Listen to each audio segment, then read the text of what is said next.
If you want to do evil in the world, the Roman Catholic Church is the ultimate institution to infiltrate and take over when you really think about it. Ladies and gentlemen, BOAA of America!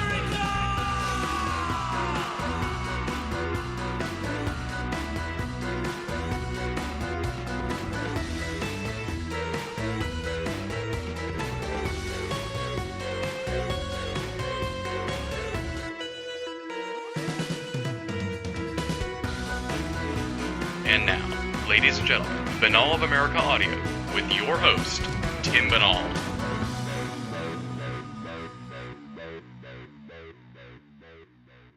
What is going on, my friends? This is Tim Banal of BanalofAmerica.com with another edition of BOA Audio Season 5. Only have one in-house note for you, and it is a fun one and a big one for those folks who enjoyed the Lost Cast, and that is that the spin-off program to the Lost Cast that we teased at the end of our series finale, this one simply titled The Popcast Initiative, a 13-episode run of popular culture discussion, myself and Jeremy Vaney, as well as special guests along the way here throughout the rest of the summer going into the fall. So for folks who enjoy BOA audio, want to hear a little more, want to hear a little lighthearted, sort of behind-the-scenes style of program, you definitely want to tune into the Popcast Initiative. Full details will be available at BOAA of America. Stay tuned. Now, let's get down to business here on this week's edition of the program. It is a wild one, folks. Our guest is longtime occult researcher William H. Kennedy, and he's joining us to discuss really an eclectic mix of esoteric topics. Definitely the dark underbelly of esoterica. Some creepy stuff in here, folks. This is really an interesting episode in a lot of ways. I'm sort of just billing it as William H. Kennedy's occult observations, because I really didn't go into it with one specific topic in mind. He is a masterful researcher who has just a monstrous amount of material at his website, williamhkennedy.com. I mean, this thing is a storehouse of esoteric and occult information, and he's collected this all. He's been researching the occult for decades, so he has come to some really interesting conclusions about what it all means, where it's all headed, and what the hell is really going on here in the world. Some of the topics we're going to be talking about, and these are really just tent poles, but we're going to be covering the satanic infiltration of the Catholic Church, William H. Kennedy's friendship with the late Father Malachi Martin, the impending emergence of a new world order. We're going to get some startling and troubling information about the human trafficking phenomenon. This is just terrifying stuff. And we'll get William H. Kennedy's thoughts on UFOs, secret societies, hidden occult messages in the mainstream, and tons more dark elements of esoterica. This one is a wildly entertaining edition of the program, my friends. I'm thinking that the BOA audio listeners are going to really enjoy this conversation here with a lifelong researcher of the occult who is not afraid to examine the dark underbelly of esoterica, William H. Kennedy. Make sure you don't listen to this one in the dark, folks, because you are going to be tweaked out as the conversation goes along. For those of you who are unfamiliar with William H. Kennedy, allow me to provide you with a little background on him. William H. Kennedy is a writer and speaker on paranormal and religious topics. He's produced articles for academic journals such as Sophia, the Journal of Traditional Studies, and popular magazines like New Dawn. He authored Lucifer's Lodge, Satanic Ritual Abuse in the Catholic Church, Satanic Crime, A Threat in the New Millennium, and Occult History, Collected Writings, 1994 to 2008. He is a popular guest on television and radio programs in the United States, Canada, and Europe, and he's appeared on the Learning Channel, Meridian News in the UK, Kerrang Radio in the UK, A Closer Look, Radio Liberty, The Alex Jones Show, The Jeff Rentz Program, Deadline Live, as well as the X Zone in Canada, among others. His website is www.williamhkennedy.com. I can't put over this website enough. It is jam-packed with stuff. You could go and visit this website and you'll be there for hours to days to weeks and possibly months just digging through all the material that William H. Kennedy has collected at his website. Pretty simple, all one word, easy to find, WilliamHKennedy.com. Check it out. And now, without any further ado, let's get down to business and rock and roll. This interview was recorded on June 30th, 2010. William H. Kennedy and his occult observations on BOA Audio, Season 5. Ladies and gentlemen, welcome to another edition of Banal of America Audio.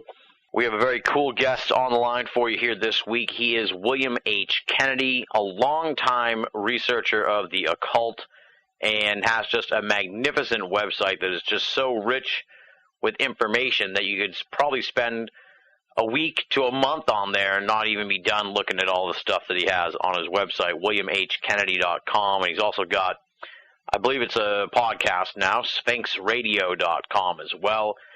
And we're going to be talking about his research into the occult, some current event stuff, the whole satanic element to the Catholic Church, and just a whole bunch of crazy stuff. So I'm looking forward to it. William H. Kennedy, a Massachusetts guy like me. He's from Everett, so I'm very excited. Right a stone throw from BOA HQ. Always good to have someone local on the program. Welcome to the show, William H. Kennedy. Very nice to be here, Tim. I really like BOA or BOA, as we call it, like a boa constrictor, as we call it in the paranormal field. That's BOA for you. We're constricting our way around the paranormal field, that's for sure. We'll talk a little bit about your background. I was surprised as I looked more into your stuff that you've been in this for quite a while, and that's exciting in and of itself. But talk a little bit about, who is William H. Kennedy? How did you get interested in the paranormal, and what areas of the paranormal, occult, esoteric are particularly of interest to you? Well, very good. I'm 45 years old. I'm the youngest of 8 children from a suburb of Boston you mentioned called Everett. And I've been interested in the occult and the paranormal since I was my earliest memories are of watching a program called Dark Shadows, which was a soap opera that was on in the afternoons about a vampire. Johnny Depp, the actor, is actually making a revival of it. He's making some sort of film, I'm told. But my earliest memories were of watching this show about a vampire named Barnabas Collins. And this was when I was 2, 3, 4, 5. And so by the time I started school, when I was 6 or 7, I knew what a werewolf was and a vampire was, and I knew what a witch was, and I knew what a tarot card reader was. So it goes way, way back with me. And then in 1972, there was another television show that came on starring Gary Collins called The Sixth Sense. Now, that's not a movie that is out. There's another movie with Bruce Willis. Yeah.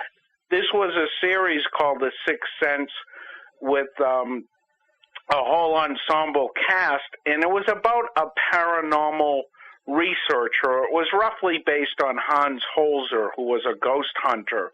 But Gary Collins played a professional paranormal investigator in this show, and it was eventually absorbed into Rod Serling's Night Gallery. And at that young age, I think I was 8 or 9 years old, I knew what I wanted to do with the rest of my life. So I never had any anxiety or teenage angst or an identity crisis of any kind, because even way, way back then, I knew I wanted to be like Gary Collins's character in the show The Sixth Sense. Now, what I did then, I was only 8 or 9, I raided my local library here, the Shute Library in Everett, Massachusetts, and I started looking at books by people like Brad Steiger and Hans Holzer and Colin Wilson and all of the old guard of the paranormal studies. I read all their stuff. I read Brad Steiger's Atlantis Rising when I was 8 years old, and it's quite interesting. Many years later, when I was in my 40s, Brad actually asked me to write the back cover blurb for the reissue of Atlantis Rising. So that really had a lot. It felt wonderful when he asked me that. I felt like a little boy again. Now, the big thing where I got my really solid occult education is in 1976, another program came on called In Search Of, starring Leonard Nimoy. Oh, yeah. And that was a paranormal documentary show that Rod Serling was originally supposed to do it, but he died. And then they brought in Leonard Nimoy, who did an excellent job. And that ran for 6 years, and they did things like Bigfoot and UFOs, these mini documentaries. You can see a lot of them on YouTube now. They're very good. Yeah. And what I did, that was on for 6 years from 76 to 82 when an episode came on, like say it was on alien abductions. I'd watch the show, then I'd go to eventually the Boston Public Library and I'd look up a book on alien abductions or Bigfoot or witchcraft, whatever they had. And I went to Newman Prep, which is in the Back Bay in Boston. So their library is a Boston Public Library. So I had a lot of access there. By the time I graduated high school at 17, I had a really strong knowledge of occult history. Now, from there, I went to university. I eventually graduated from San Francisco State University. I got my MA there, and I studied very closely with Professor Jacob Needleman, who was an occult and mystical writer, and I was his teaching assistant. He's the first person I met who knew more about this esoteric stuff than I did. Yeah. And it was quite amazing. I was impressed with him. That was about 20 years ago I studied with him, and as I say, I was his teaching assistant, and he chaired my master's thesis committee, and we worked very closely. And I still keep in touch with him. He's been on my radio show, Sphinx Radio, a couple times. So when I was out in California, I was out there for 2.5 years, 89 to about the end of 92, beginning of 93.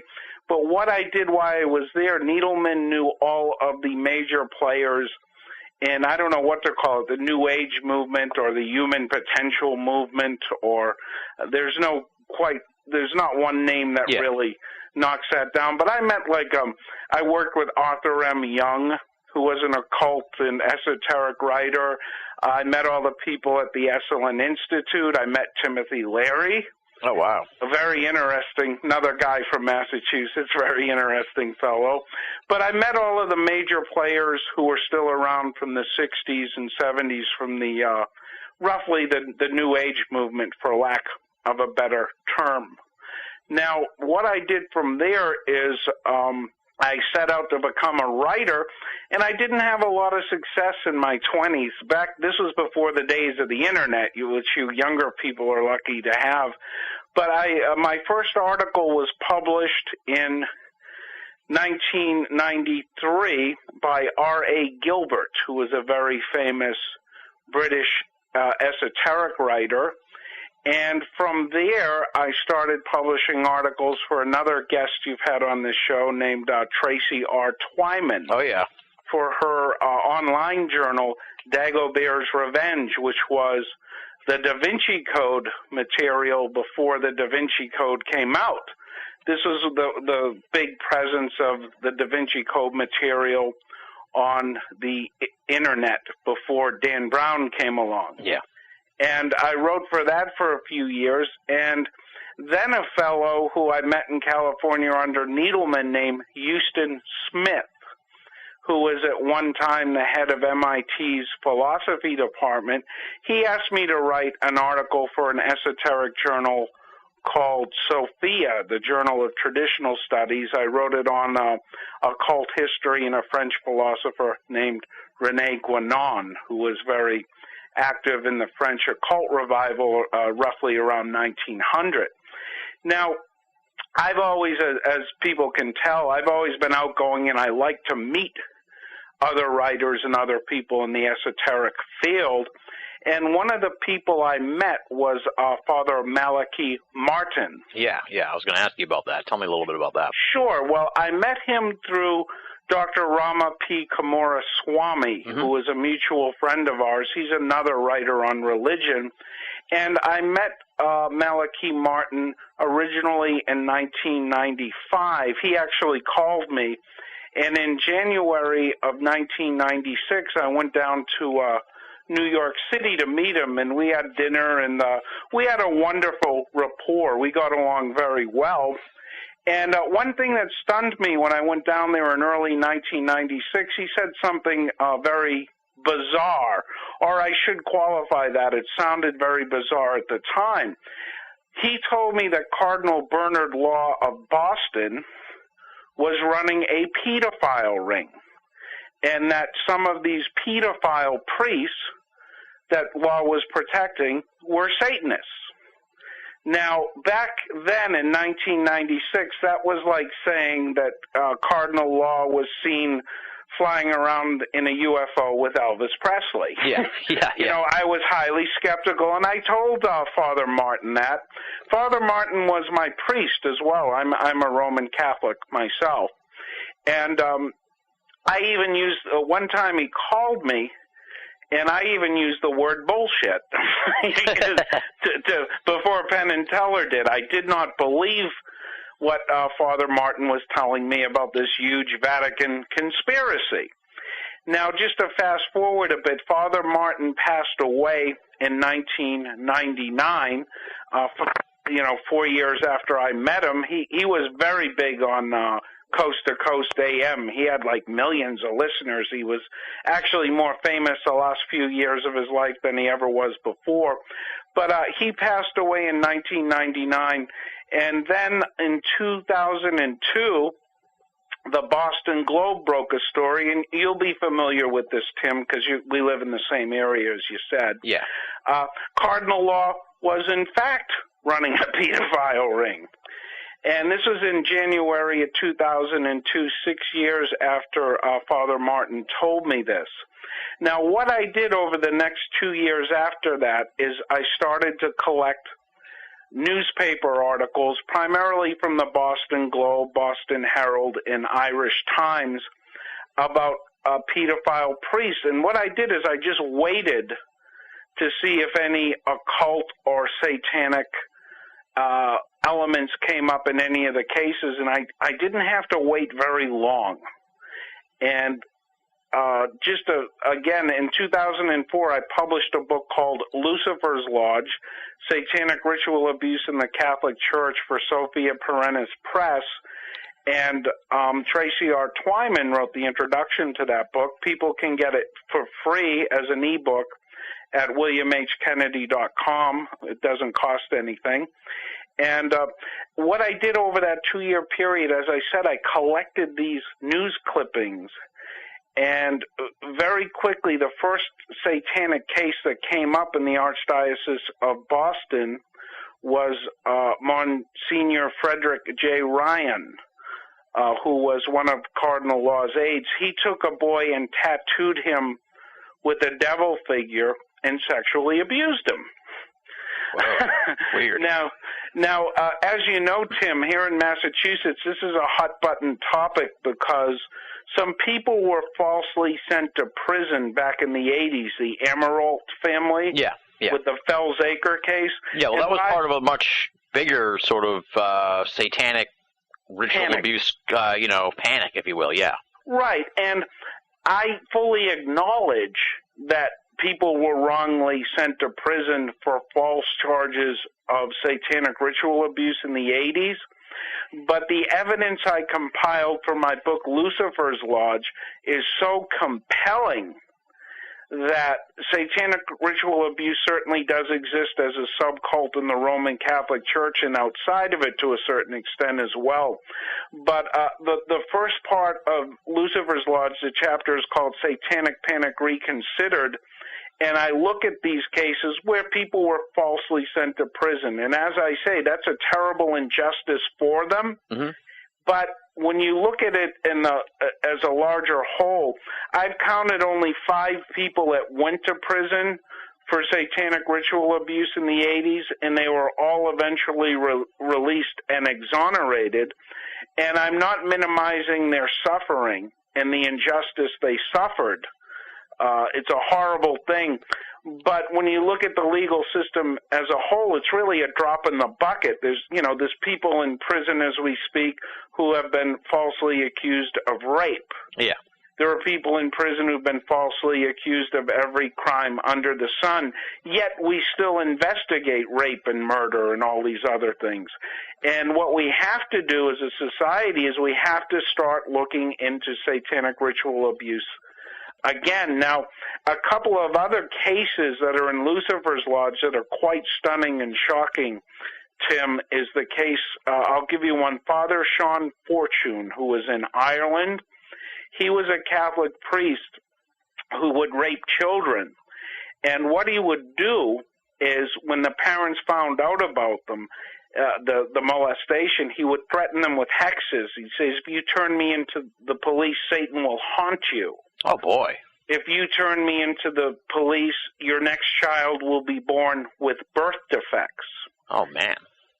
Now, the thing is, you have to remember that they have a folk culture in Ireland, and the things like hexes and curses are very real to them, more so than we in the United States, who are more scientifically minded. Mm-hmm. And I'm an Irish American, and I can't fully understand the superstitious nature of the Irish people. I had a grandmother on my mother's side from Ireland, and we all used to laugh at her, like she wouldn't let a bird in the house because it was bad luck.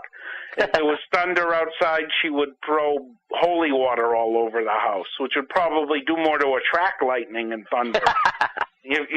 Throwing water around.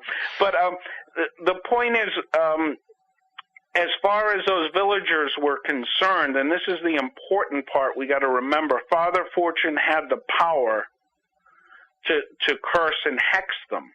Now, it gets even more bizarre, the case of Father Fortune. He took children to a Catholic retreat called Loftus Hall in Ireland.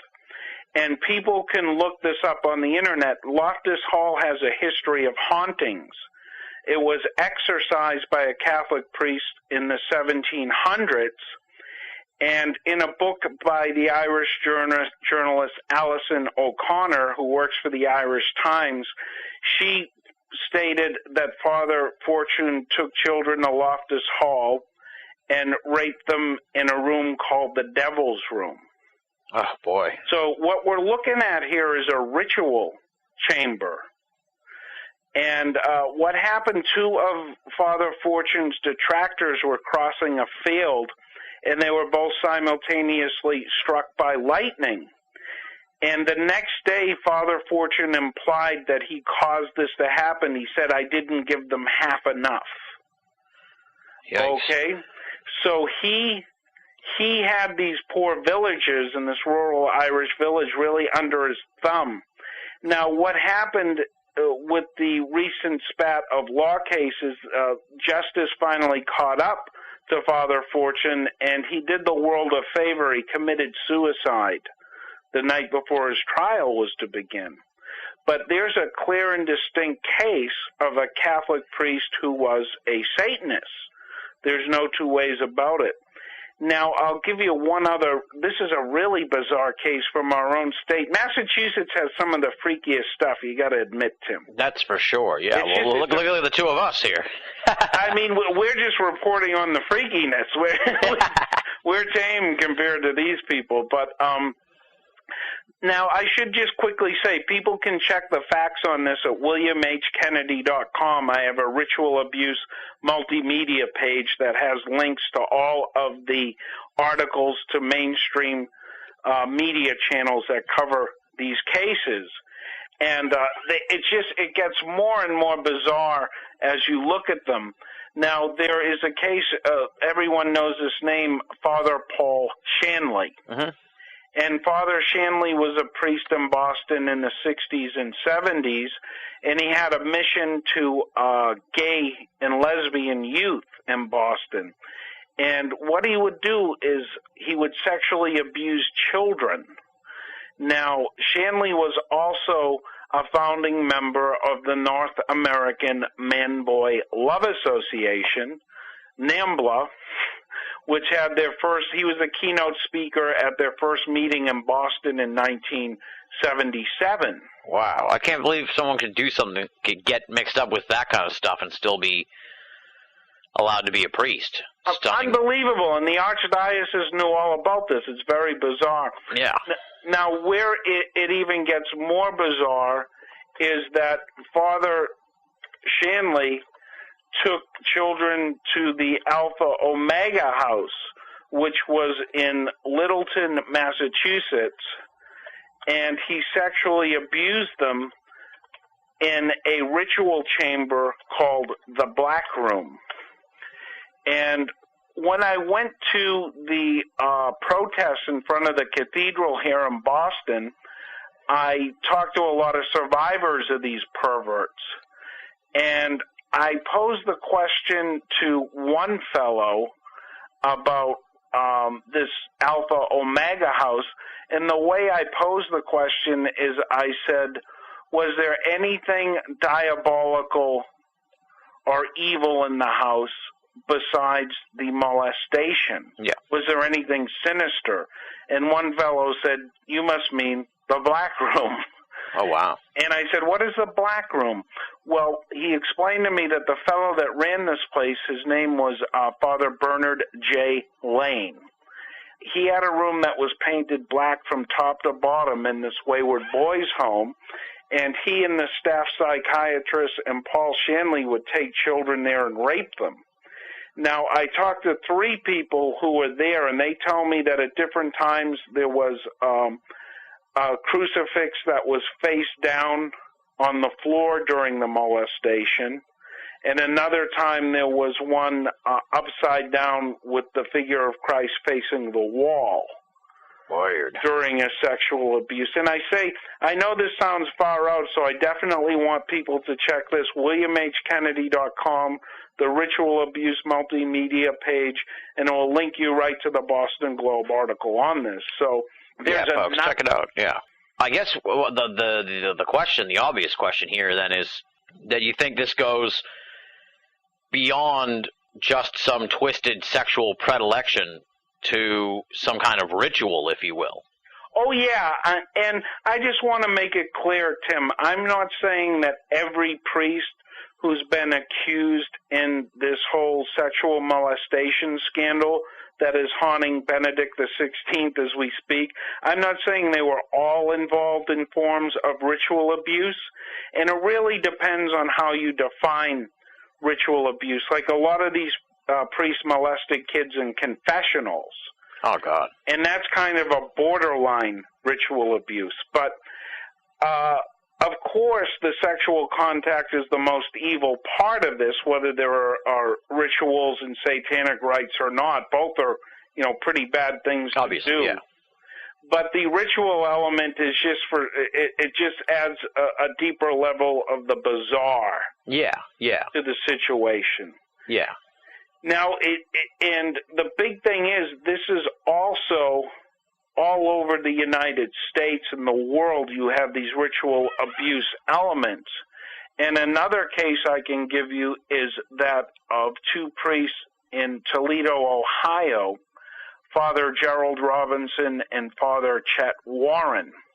Now, what they did in Toledo is they had a satanic secret society called the Sisters of the Assumed Mary, or SAM, and they would dress up like nuns and sexually abuse little girls in a coffin. Oh, Jesus.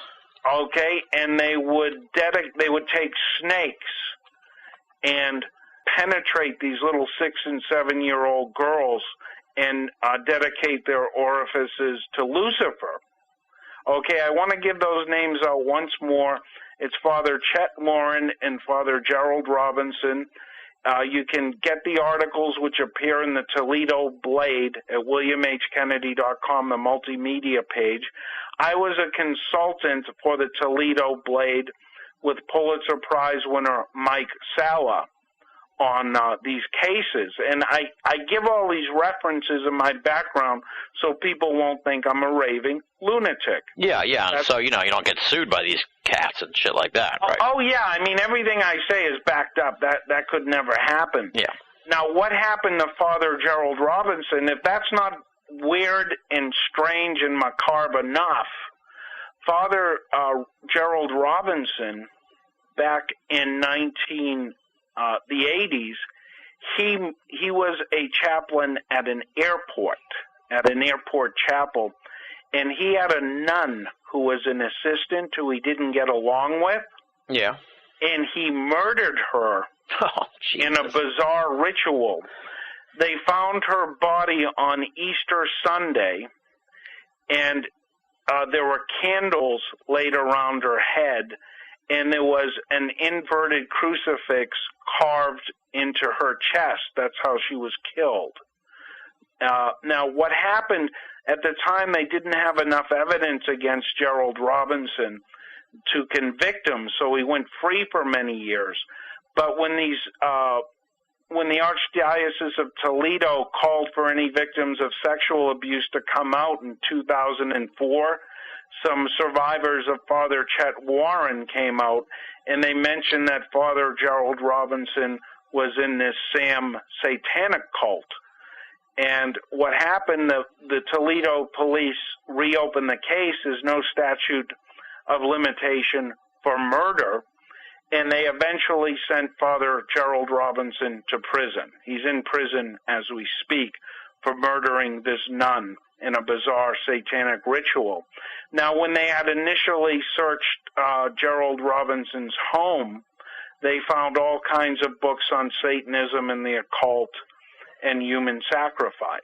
So what do you think's going on here with all these Satanists and I mean, let's leave aside the perverts who are molesting kids. Let's leave apart those. We're talking about now the Satanists who are, invoking this molestation as part of their whole scene. What the hell's going on here with all these Satanists in the Catholic Church? How did this all come about? Okay, well, the oldest symbol of a fish, of the church, is a fish. Mm-hmm. And a fish rots from the head down, okay? Yeah. And what happened sometime after World War II, now these perverts have always been around, There's a billion Roman Catholics in the world, and I'm not vouching for all of them. You're going to get some sickos just out of the sheer 1 billion. It's the largest organization on earth. Right. Now, after World War II, the sick perverts took over the church. Okay, they became the bishops and the cardinals and the popes and things like that. How exactly they did it, is anyone's guess. But what you have to remember is all these perverts I've mentioned were protected from the top down. Yeah. Now, the other day, the police in Belgium raided a bunch of Catholic archbishops and bishops' houses and rectories looking for any evidence they could get. They even drilled a hole into the tombs of several dead archbishops to see if there were any documents hidden in there. Yeah. So even law enforcement now fully acknowledges that this international cabal of Satanists posing as Catholic priests and bishops and cardinals is a real thing. So the Catholic Church has essentially been usurped and taken over by Satanists. And I want to say again, I am still a practicing Roman Catholic. I'm what's called a traditional Roman Catholic. I prefer the old Latin Mass and Latin rites. So I don't want anyone to say, Tim, that you're anti-Catholic or that your program is anti-Catholic. I'm saying this as a lifelong practicing Roman Catholic who is making observations about his own church that are appearing in newspapers. Mm-hmm. So I don't want any Catholic smears against you or me or anyone. That's fine. Yeah, that's fine. I'm Roman Catholic too, so we're all good. Okay, that's an important thing to say because you can certainly you can criticize your own church more than other people's. which is a very true thing. So that's really the problem. Now, one thing Malachi Martin told me, I asked him, well, why would these sickos bother with the church? And when you look at the Roman Catholic Church, as I said earlier, it's the largest organization in the world. It has 1 billion members. 1 in 6 people on this planet are at least nominally Roman Catholic. They're affiliated. And number 2, it's the most globally expansive organization on earth. It goes to more countries than the United Nations or the World Health Organization. In fact, when the World Health Organization wants to go to rural parts of Africa or South America, they usually consult with the Roman Catholic Church because they have contacts with tribal cultures from their missionaries. Yeah. That's true to this day. So you have the largest organization, you have the most globally expansive organization, and if you want to do evil in the world, the Roman Catholic Church is the ultimate institution to infiltrate and take over when you really think about it. I mean, the UN is dependent upon donations from member states, and, you know, they really can't get their act together. They can't even quell little squabbles in third world countries. They mess it all up, like Rwanda. You know, I'm not too afraid of a UN conspiracy because they never really got their act together, though they might like to. Yeah. But they can't they can't pull it all together. But the Roman Catholic Church now is a much more viable organization to cause evil in the world. So evil people, or the devil, or intelligent evil, whatever you want to call it, has taken over the Roman Catholic Church, and the people involved in it are diabolical. Now, another thing you have to understand about the Roman Catholic Church, at this juncture in history, it has the strongest bank in the world. The Vatican Bank is number 1 now with all this economic crisis. Yeah. Primarily because it controls 1/4 of the world's gold supply. Oh, wow. Okay, and that is in both gold bullion, you know, gold bars, and in ornamental gold. Like yeah, they got all kinds of stuff, yeah. Chalices, candlesticks. And historically speaking, monarchs have melted things like candlesticks and chalices down when they needed money. So that's nothing new. But when you consider that the euro is based on gold, and all the other currencies are pretty much worthless compared to it. Let me put it this way. If the Vatican were to dump just its gold bullion, not its ornamental gold, but just its gold bullion, they could crash the euro and cause a worldwide economic collapse in about a week and a half. Oh, Jesus. Okay? That's how powerful they are. Now, all the gold in the world is not a lot of it. It's about the size of a football field, a foot thick. That's all the gold there is out there. I'll take it. There's not a lot. But the Vatican has 1/4 of that, okay? And that makes them immensely powerful. Yeah. Now, with all the fiat money that's being printed up in the United States, China, England, Japan, South America. Fiat money is money that's not based on gold. It's just based on the state. Mm-hmm. That is useless and ultimately will just cause hyperinflation like what's happening in England right now. And so the only solid thing to have is gold. So the Vatican at this juncture is probably more powerful as a global force than it's ever been, despite the fact that they have all this public relations nightmare with the pedophile crisis. Yeah. Now, the only ones that come close to them are the Saudis, because they have a lot of oil in the oil-rich Middle East countries, but they are moving into banking themselves, the Saudis. Yeah. And they're making all kinds of alliances with the Vatican. Okay? And about a year and a half ago, a bunch of Muslims met with the Pope as a kind of interreligious dialogue kind of thing. Sayed Hussein Nasir was there, and some major Muslim scholars. Now, I'm not saying they're in on a cabal to unify with the Vatican, but the fact still remains that a Saudi-Vatican banking cartel is the strongest and most solid bank on earth right now. They're combining forces. They're not fighting with each other. Yeah. They're in cahoots at this juncture. So you're looking at a major block of power that the Vatican has now. Now, I get asked a lot about China and Japan and the Eastern Bloc. Well, they have a lot of money, but the problem is they lent the United States money, and for collateral, they have all these empty houses that they don't even want and don't want to keep the upkeep. So their economy's tied into our fallen market. So when you look at the most solid institution economically, it's really the Vatican, and it's ultimately the most powerful organization on earth, though, as I say, it's suffering some public relations problems right now, but that doesn't subtract from these other hard facts. Yeah, if anything, that helps them, because then they look weaker than they really are. They look weaker than they really are, but that's a really big bluff. That's what I mean. Yeah, it's an incredibly big bluff. You know, it's kind of ridiculous.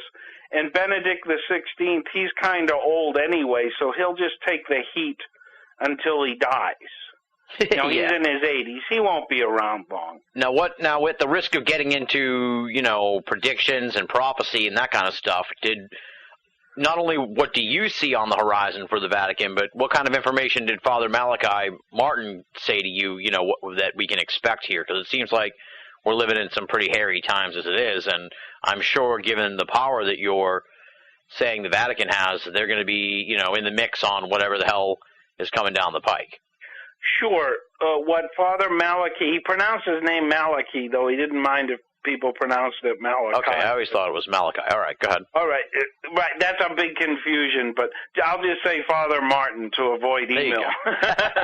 What Father Martin told me was that when the Antichrist does arise, he will use the Vatican as a very big springboard for his global empire. Now, what you have to remember, Tim, is that we're in a one-world economy now. If I were to defect to communist Russia or to communist China, my credit card bill would eventually catch up with me. Yeah. And I'd have bill collectors calling me in Moscow or Beijing or wherever looking for their payment. So we're in a one-world economy. With mass communications, we're in a one-world techno-culture. Now, human beings, by nature, will always seek out an alpha male, a one leader. This goes back to our time as hunter-gatherers who make all the decisions, okay? Yeah. And this one alpha male that is coming on the horizon, what he'll do is he'll come off as saying, like, well, I'm going to solve the world hunger problem. I'm going to solve the resource and energy problems. He's going to come as an angel of light. But what he will eventually do is decimate huge portions of the world's population, billions of people. And when you even consider that this comes from tribal cultures, this alpha male scenario, the chief or the shaman. You even hear like Hillary Clinton using the language of tribal culture, like it takes a village. Yeah. And so you got that analogy right in your face right there. Now, this global tyrant, and if for any atheists or non-religious people out there, it doesn't matter if you think this alpha male is the Antichrist or not. You can call him the Antichrist or you can call him Donald Duck. He's gonna be the same thing. And it's moving towards that. Now, the thing is, this alpha male will be a global tyrant who will consolidate all of the world's power and resources and eventually kill off billions of people before he's done or stopped or overthrown or whatever. Yeah. And when you look at it, it's very bizarre because the Roman Catholic Church will probably be his pivot for getting, as I said earlier, the World Health Organization goes to the church where it needs to get into rural areas. This global tyrant will use the Catholic Church as kind of his international infrastructure. And things like the UN, they'd be part of it, but they'd probably be secondary. Yeah. Now, at the risk of getting you into even more predictiveness, we had a guest on a few weeks ago who had her idea of who the Antichrist is. I won't tell you who it is because I don't want to ruin the surprise. Maybe you'll say the same person. So I'm wondering who you might have. Do you have anyone in mind, or is it someone we don't even know yet, or you don't want to venture a guess? Okay, Tony Blair's moving in that direction. Interesting. Okay. Okay, because Tony Blair just converted to the Roman Catholic Church. If you didn't know. No, I did not know that. Okay. Yes, his wife is Catholic, and he just became a Catholic. Now, is he the ultimate Antichrist? I really can't say. But what I will say is that this global one world, new world order, the economic and political structure is getting set in place. We're almost there now. Just the one world economy alone, you kind of got it at that point. Yeah. Now, from a biblical perspective, it states quite clearly in 1 John that there will actually be a series of antichrists. There will be more than one. More than one antichrist is mentioned in the Bible. Okay. Which few people realize. It's a small quote, but this will build up until this final antichrist figure comes into play. Oh, boy. Okay? So there'll be a lot of people doing their best to be an antichrist type figure. Yeah. Okay? Like President Bush, he did his damnedest to be an antichrist type figure. President Obama, with his, with this whole Gulf oil fiasco or whatever it is, I don't know if it's a plot or it's obviously being mismanaged, if nothing else. He's doing a pretty good job at being an antichrist type figure. So you have all these leaders who are moving in that direction anyway to be this global despot antichrist. And what they're really doing ultimately is they're setting up the structure for this final figure. Now, can I give you a name and a date that this figure will ultimately emerge?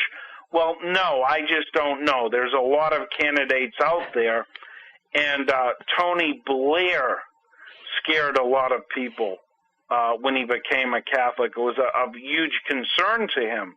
Now, if you remember back in the 80s, Bill Clinton received Catholic Holy Communion when he was in Africa. And Father Martin called me up semi-hysterical when that happened because Clinton has strong ties to occult groups. He was in the Masons DeMolay group as a kid. So there's a big connection with Clinton and the occult. His wife, our current Secretary of State, actually had Gene Houston in the White House, and they were doing like silver mind control type things, talking to dead people. Oh, geez, weird. Okay, you didn't hear much about that. And as I say, it's 1 John chapter 2, verse 19 says, I'll just read it quickly, "Little children, it is the last time, and as ye have heard that Antichrist shall come, even now there are many Antichrists, whereby we know that it is the last time." That's 1 John 2:19. So for the religiously minded out there, this series of Antichrist till we have the final big one is to be expected. You know, a lot of people thought Hitler was the Antichrist. A lot of people thought Stalin was the Antichrist. I wonder about Hillary Clinton, who I mentioned earlier sometime. But the fact that, in a sense, all of these people were right in that there'll be a succession of Antichrists till we have this final tyrannical world figure who will use a combination of the Vatican and some sort of United Nations military force to cause a global dictatorship where all our rights will be taken away. Millions and billions of us will be starved to death and killed off. Look what's happening in Africa now. Look what's happening in India now. It's quite horrendous. It's brutal and horrendous and frightening. So we are moving towards this final figure. Now, the cases I have in Lucifer's Lodge are just showing how the Vatican is slowly infiltrating these Satanist priests into the Catholic Church, who will ultimately serve this global tyrant or Antichrist, however you want to call it. Okay. So that's really the big part of what Lucifer's Lodge is. Now, in my next book I wrote, called Satanic Crime, A Threat in the New Millennium, which Brad Steiger was kind enough to write the back cover blurb for, which I'm very proud of. What I did in that book is I looked at the contemporary Satanism movement with all the major figures. That's the first chapter. I looked at Aleister Crowley, whose name wasn't pronounced Crowley, by the way. Okay. and the pronunciations are always tough. And I looked at, like, Anton LaVey, and I looked at all the major figures in the contemporary Satanism movement. That's my first chapter. And then the following chapters beyond that are serial killers who are also Satanists. And that includes, like, Charles Manson and Richard Ramirez, the Night Stalker, and Ricky Casso, who murdered his friend on Long Island in the mid-1980s. And he stabbed his friend to death, Ricky Casso, and as he stabbed him, he said, "Say you love Satan." That was a famous catchphrase. Oh, jeez. Now, because of that book I wrote, Satanic Crime, a filmmaker in Quebec named Christian Page hired me to be in a documentary that we filmed last summer. It's coming out this fall 2010. And one of the episodes he did, the series is called When Children Kill. Yeah. And I'm in the Ricky Casso episode, and the plan for that is it will be on Court TV Canada in the early fall. Then it will be down here, True TV, in the United States sometime in the late fall towards Christmas. So you can see my handsome mug on True TV this coming fall 2010, unless, I don't know, something goes wrong, the world ends, or I don't like to predict too far ahead. There you go. But that book, in the final chapter of Satanic Crime, my book, I talk about elite secret societies like the Bilderberg Group, the Skull and Bones Society, the Bohemian Grove, and I point out there that many of our world leaders are involved in occult and esoteric organizations. Yeah. Like Bush and Kerry, John Kerry were both members of the Skull and Bones at Yale, and as your listeners know, the initiates in that secret society kneel before a student who is dressed up like the devil and perform a mock human sacrifice. You can see a film of this at WilliamHKennedy.com on the Satanic Crime multimedia page I set up to go along with the book. And there I got all documentaries and films of, the Bohemian Grove and the Skull and Bones and the Bilderberg Group. Now, what's very bizarre about that book is one of the things I point out is that Jeff Gannon, who was that disgraced fake White House reporter a couple years ago who turned out to be a gay prostitute and ran an escort service where he dressed up like a Marine Corps drill sergeant, Sergeant Bulldog, and I don't know what he did sexually dressed up as a Marine. I don't like to think about those things. But he was disgraced. He was fielding softball questions to Bush under a fake news agency called Talon News or something. Yeah. And he also spent nights in the White House. He signed in but didn't sign out. Yeah. He was there when Tony Blair spent the night. Now, I heard he got into a little bit of a tiff over this whole Jeff Gannon thing because regarding the allegations that he's Johnny Gosh. What's that all about? Well, what I said in the book, and what happened is after this came out, someone posted on the Internet, and it wasn't me. People think I did it. I'm denying it. That Jeff Gannon looked a lot like a boy who went missing in the 80s named Johnny Gosh. He disappeared doing his paper route. Yeah, very famous case, yeah. Back in the 80s. It was on America's Most Wanted with John Walsh. It was heavily covered. Now, his mother, Mrs. Gosh, claims that many years later, as an adult, Johnny came to see him and said that he was part of a satanic pedophile cult. And he said he couldn't keep in contact with her because he feared that this cult would kill her. Now, what had happened is that, as I said, when this whole Jeff Gannon thing exploded, someone on the net put up pictures of Johnny Gosh next to Jeff Gannon, and I think he looks remarkably the same. Johnny Gosh and Jeff Gannon look very much alike. And I went on another radio show called A Closer Look with a fellow named Michael Corbin. Oh, yes, the late, great Michael Corbin. Yeah, he passed away, very sad, died young, didn't take care of himself, smoked and overate, so let that be a lesson. But anyway, the Gosh case had quieted down, and I heard through private sources that people in Washington, D.C. were actually monitoring the shows I was going on, and that's one of these things I kind of scoffed at. I doubted they really cared. Yeah. What I said down, they got 300 million people to worry about. What do they care about me on an internet radio show? But anyway, what I did is I decided to, stir up some shit, for lack of a better term, and I went on Michael's show and I started really banging on the Jeff Gannon, Johnny Gosh similarities. Yeah. I really hammered it. The story was dying down. And I went on that show and I hammered it and hammered it. And what happened when I got off the air, lo and behold, I got an email from Jeff Gannon. And he said, "Stop saying I'm Johnny Gosh or I will sue you." Oh, wow. Okay, so people in D.C. were listening.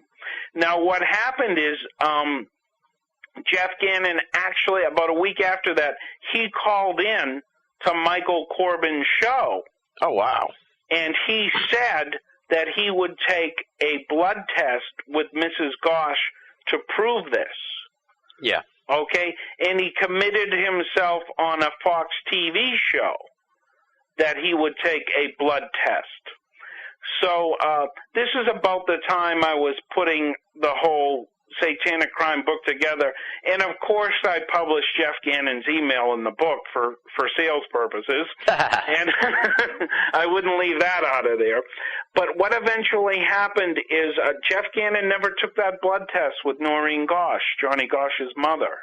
Now, what did Noreen say about all this? What does she think? Noreen Gosh was just confused about the whole thing, and she wanted to take a blood test with Jeff Gannon just for the sake of the process of elimination. Yeah.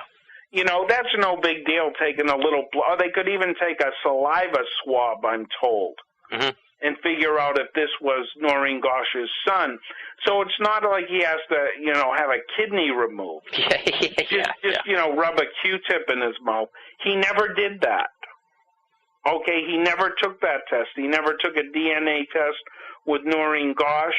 And, you know, I'm fully open to the possibility that I'm wrong and that Jeff Gannon is not Johnny Gosh. Yeah. Okay, I'm fully open to that.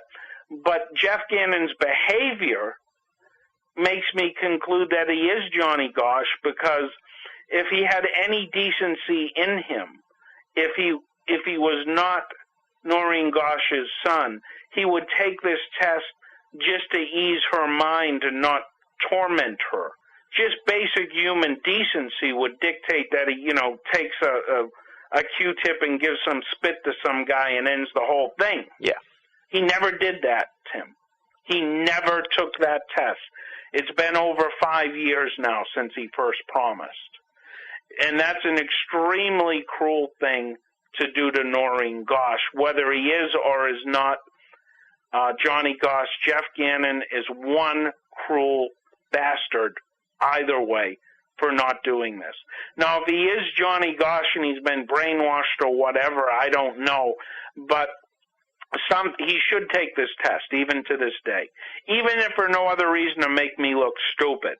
Okay? To make me go on shows like this and apologize and say he never did that, Tim, and that just raises more suspicion and questions and, you know, all other kinds of horrible speculation, which he could end tomorrow for the price of a Q-tip, which he doesn't have to even pay for. Yeah, absolutely. The greatest trick the devil ever pulled was convincing the world he didn't exist. You're listening to Banal of America Audio. Please allow me to introduce myself. I'm the devil! Now, I was looking over some of your other interviews and stuff, and I saw this thing here about red box vending machines. Right. What I was on another real interesting guy, Dr. Stan Monteith's show, Radio Liberty. Mm-hmm. I go on all these shows. Oh, yeah. I like going on the radio, as you can tell. What I pointed out about these red box movie rentals, if you go into a supermarket. Okay, I know what you're talking about now. Yeah, you rent a DVD for $1, that kind of thing. DVD for $1. They have them in Massachusetts. They have them in the Stop and Shops and Star Markets. And they're all over the country, primarily in shopping malls and shopping centers. Mm-hmm. Now, I was in my local Stop and Shop grocery store, and when these things first came in, and I noticed a little guy about 3.5, 4 years old looking at all the red box. They put the covers of the DVDs on a display, kind of like a Coke machine for anyone who hasn't seen one. And I went over and I looked at what was on it. And what struck me that was bizarre is at the very lowest levels of the Redbox machine, they had things like Fantasia with Mickey Mouse dressed up as a wizard. Mm-hmm. And they had all kinds of magical and mystical Walt Disney films and occult and magically oriented films about this kid's height, a 3.5 or 4-year-old. Now, when you move up the column to the adult things right above that, you have, there were a lot of occult, horrible movies like Drag Me to Hell, a couple of these vampire movies with Kristen Stewart that are out there. Oh, and yeah, okay, yeah. Like Twilight, yeah. The Twilight movie, Drag Me to Hell, a couple of these weird Freddy movies. And what I noted when I saw this little fella looking at it, just how saturated our society is with the occult and the esoteric, whether you like it or not. Yeah. It's very strange. And when I saw this, real sweet little boy laughing and looking at him, man, what does a little kid like that need to see Mickey Mouse dressed up like a wizard, and then above that, Drag Me to Hell and Twilight? How are we programming the minds of our children with the mass media? Yeah. Well, it does seem like that we're moving into a culture of where the occult is, it's not a cult anymore, it's mainstream. No, it's a culture. put it together. Our culture and the occult is becoming an occulture. Now, this was around last Christmas, and I was buying some stuff for, we're having people over the house, my mom and I was buying some paper plates, and these paper plates were Twilight paper plates, and they had Christian Stewart, and I forget the name of the real handsome actor who plays Edward, the vampire, in it, but they had them on it with Santa Claus hats on. A vampire and a vampiress or a potential vampire. I mean, what do we need that on a Christmas? Why is a vampire wearing a Santa Claus hat? My point being is that we are programming the youth of our country and the world into being so used to occult and satanic images that they almost no longer see them anymore. Yeah. And that affects people on a deeply subconscious level. It's kind of like the picture of George Washington on a dollar bill. You really don't notice it over time. Mm-hmm. It's just there. It's kind of a precept, not a concept. Yeah. It's saturated, and that's what they're doing with occult images, with things like the Red Box machine and putting Twilight stuff on the Santa Claus material. And my ultimate point is, I'll be a bit conspiratorial, and I know I'm going to get a lot of email about this, but I would say that is part and parcel of this greater rise of a global tyrant or antichrist, that we are being so programmed, our children especially, with occult images, that when this antichrist figure comes along and promotes these sort of things, they'll be very commonplace. And remember, to a certain extent, we come into this world as blank slates. And education is a form of programming, like you could program a computer. And it's what you type into a computer is what you'll get back. And how you program a child with the popular media is what you'll get back. Now, as a society, we have to ask ourselves, do we want to program little children like that cute little guy in the Stop and Shop grocery store with these occult images, going from Mickey Mouse as a wizard to Drag Me to Hell and Twilight? I mean, how are people going to turn out?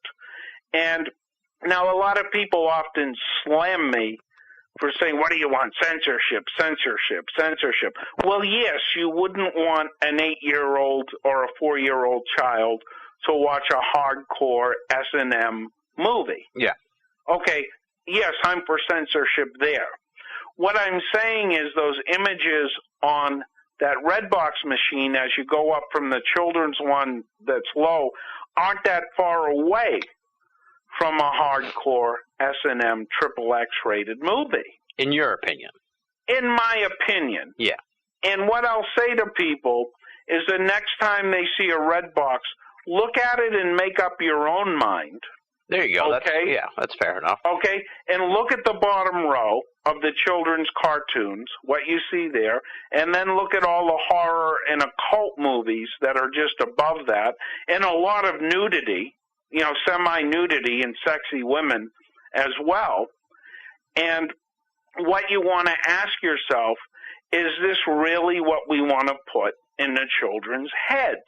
Now, don't worry, the Red Box company isn't going to go bankrupt because of what I say on Banal of America. I'm no threat. We are no threat to the media moguls and powerhouses out there.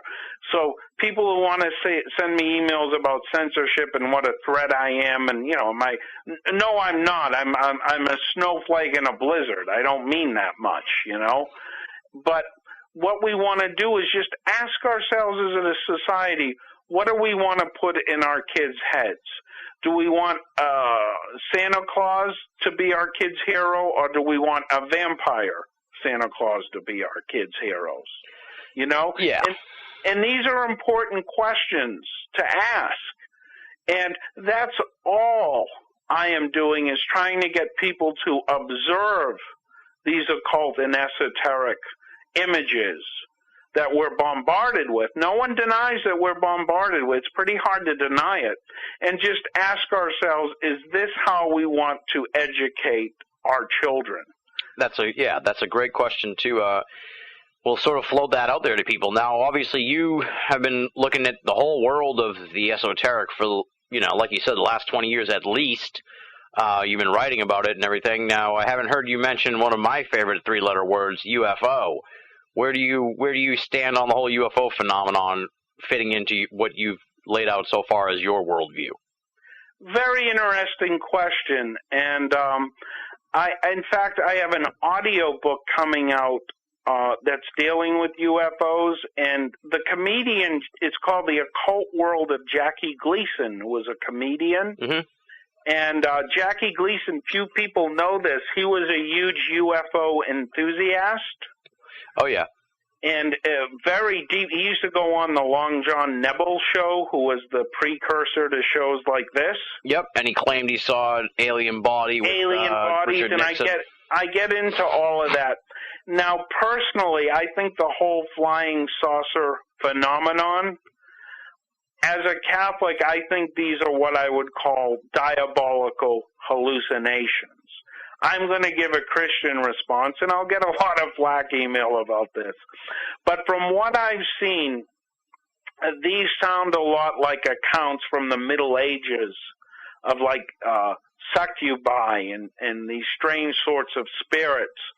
Now, I suspect that, I believe in God and the devil and all that. And if anyone else there doesn't, just bear with me a minute. I won't convert you. But I think these are diabolical hallucinations which are used by the dark side to confuse and upset people.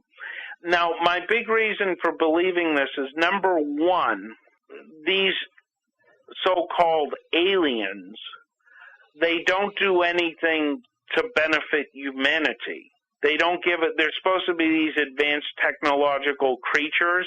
Yeah. Well, they don't give us a cure for lung cancer, okay, which they should have.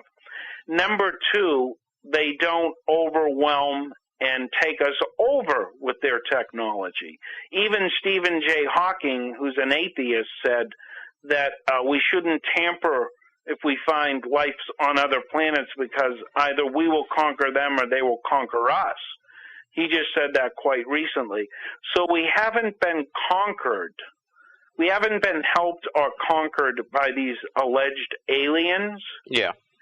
Nor have we gotten anything in technology you can trace back to people. They haven't given us any technology or science to speak of, and they haven't conquered us. But what they do, when you look at these messages, they're usually very confusing, these so-called UFO contactees. I was good friends with Dr. John Mack, who was another guy from Massachusetts. Oh, yeah. Over here. He passed away tragically. But I discussed this whole alien phenomenon with him, and, we disagreed. He thought these people were being abducted by extraterrestrials. And I just think this is the man downstairs playing tricks on us. And there again, I think this will be part and parcel of this ultimate one-world dictator. Now, it's very funny because flying saucer believers, for a lack of a better term, the ones who truly believe we're being visited by or tampered with by extraterrestrials one way or another, it's almost a religious belief for them. Yeah. It's in the realm of what the writer Eric Hoffer called a true believer. Mm-hmm. I mean, they're as fanatical as any Bible-thumping fundamentalist yeah. Christian. They really are. I mean, I've known a lot of them, and I'm friends with a lot of people in the UFO community. I even went up to New Hampshire and met Betty Hill once, who was one of the original UFO contactees in the early 60s, Benny and Barney Hill. Oh, yeah. In New Hampshire. And strangely enough, Betty Hill told me, this was back in the mid-90s, I think, that she felt a lot of people were exploiting the UFO alien phenomenon just for money. Well, that's a given. Yeah, that's what she told me, which was a very interesting thing because that's what she had been accused of in the past. But just a funny aside. But no, on the whole, I would say the entire flying saucer UFO alien abduction thing is diabolical in nature, ultimately. People can disagree with me. Now, on that occult world of Jackie Gleason that will be out in a couple weeks, as bonus features, I have all of the early broadcasts of Edward R. Murrow's famous 1949 radio documentary, The Case for Flying Saucers. Oh, wow, yeah. I have a commentary, and then I play that. I have the original Roswell report from 1947, which is the earliest national report on flying discs, they called them back then. I have a Kenneth Arnold interview. He's the person who used the term flying saucer, or said they look like saucers skipping on the water in his interview. So I pulled together all these early things. Now, here's a little fascinating tidbit I discovered, is that one time when Jackie Gleason was on the Long John Nebel show in the late 50s, he revealed that he and Edward R. Murrow wanted to do a documentary on flying saucers for a national audience. And he asked Ed Murrow if he knew anyone in D.C., any generals who'd be interested in this. And Edward R. Murrow called this high-ranking general. He didn't give the name, but the high-ranking general shot the whole thing down and kind of threatened Edward R. Murrow. Oh, wow. If he went ahead with this documentary on flying saucers. And it gets very, very strange. Yeah, very weird. And I really looked at the UFO phenomenon. Now that's my final verdict on it, and I know people disagree with me. And I'm friends with a lot of people in the UFO flying saucer community. Brad Steiger gives on the Rents page, he gives like 17 explanations. Yeah, I've seen that, yeah. For flying saucers, and mine's one of the 17. So, I mean, there again, I'm not a Bible thumper saying that, you know, the devil's hovering around in a mothership.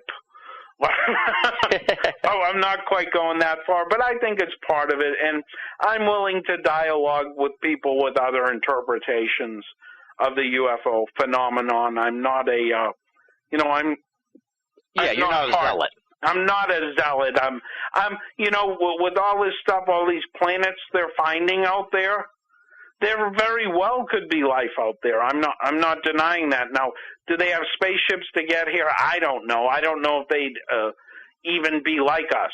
Yeah. You know, they could be highly intelligent crystal creatures. Exactly. That kind of covers your view of the UFO phenomenon, and I totally respect that, and we don't need to rehash it in a sense. You don't need to defend it to me. So, I mean, I have no problem with that. I just throw it out there. Yeah, absolutely. Yeah. Now, I know you did a lot of research also on human trafficking. So talk a little bit about that, because I've always found that really fascinating, and it's one of those things, kind of like this whole satanic underground, that I think a lot of Americans don't realize that human trafficking is so huge. I think they think that it's something that's like limited to third world nations or something, but this thing is really, one of mankind's most sinister crimes that is so prevalent in the world today. Well, Tim, that brings us into another part of this whole Antichrist scenario thing I had. Mm-hmm. Now, I just want to point out that the FBI used to deny the existence of human trafficking, and that is human slavery. Yeah. They denied it in the same way that they denied that the Sicilian mafia existed for many years. So I don't put much stock in the FBI or security services myself. I think they're very bent and weird. Now, let me throw some hard statistics at you. Recently, there were some statistics coming out claiming that worldwide, 12 million people are in sexual bondage. And these are people who are basically children. There's an organization out there called Not for Sale. People can look this up on the internet and Google. Not for Sale is a human rights advocacy group which works to stop human trafficking. And they've generated some statistics concerning human trafficking. They claim that worldwide there are at least 27 million people who are human sex slaves.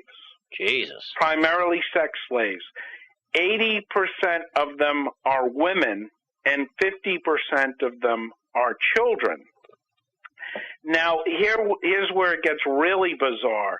These people are kidnapped or sold into slavery.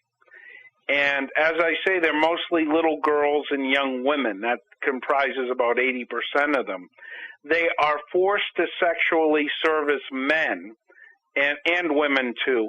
And when they're not sexually servicing people, when it's quiet at the bordello or the massage parlor or the whorehouse, they're forced to do harsh physical labor like assembling cell phones. Oh, God.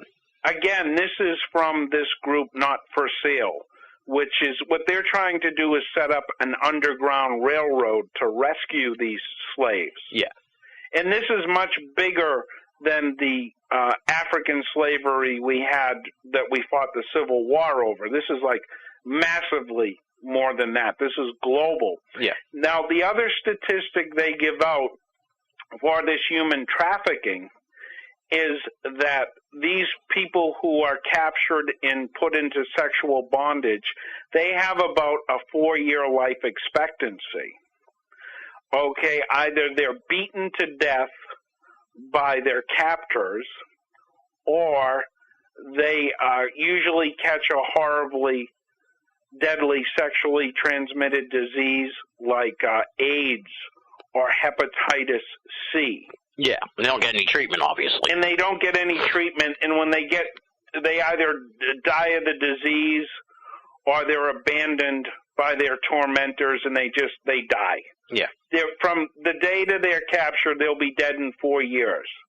In that 4-year period, they'll be forced to sexually service people in bordellos and do very tedious assembly jobs, as I said, like cell phones and ballpoint pens and things like that. Now, here's another shocker that Not for Sale has stated, that if you live in the United States or Western Europe, you have at one time in your life held in your hand an object that was assembled by one of these sex slaves. Whoa. Okay, that's you, me, and anybody listening has held an object that was assembled by a sex slave. Okay, Not for Sale, like I say, they want to set up an underground railroad and try and get these people out of it. Let's look at what they're up against. The primary people who kidnap these women are various international mafia groups. Yeah. That includes the Russian mafia, the Chinese triads, the Japanese Yakuza, which is the Japanese mafia, and the South American cocaine cartels. Mm-hmm. Okay? These are the primary generators of the international human trafficking sex slave cabal, which, as I said, enslaves 27 million people, and they're constantly capturing more people because they only have a 4-year life expectancy. Right. So, it's like they're moving drugs, they're moving guns, and they're moving humans. It's just another product of these people. Yes. It's another sideline for these international criminals. Yeah. Now, let's take a look at the occult and esoteric aspects of these criminal organizations. Mm-hmm. The Sicilian Mafia, which is all tied up in this, their initiation ceremony, they actually take the card of a saint and they prick their finger and put blood on the card of a Catholic saint, and they set it on fire in their hands. And, it doesn't burn them. They just toss it around till it burns away. Yeah. And they say, as this card burns, so shall I burn. So they are taking a blood occult ritual to the dark side, okay?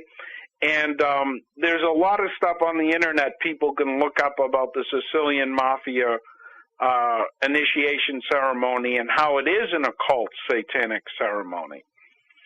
Let's look at the Japanese Yasuka. What they do is they cut their finger, another blood ritual, and put it in a glass of wine, sake, during their initiation ritual, and they drink the blood. They drink their own blood, and the other people in the organization drink from this at the initiation ceremony, and they vow to be loyal to the Yazuka for all eternity. So we're looking at beyond death, they're supposed to be loyal to this occult organization. Let's look at the Russian Mafia. Now, the Russian Mafia isn't known too well for occult ceremonies and rituals, but when you look at their tattoos, they are clearly and distinctly satanic. They have all kinds of satanic type inverted crosses, very bizarre stuff.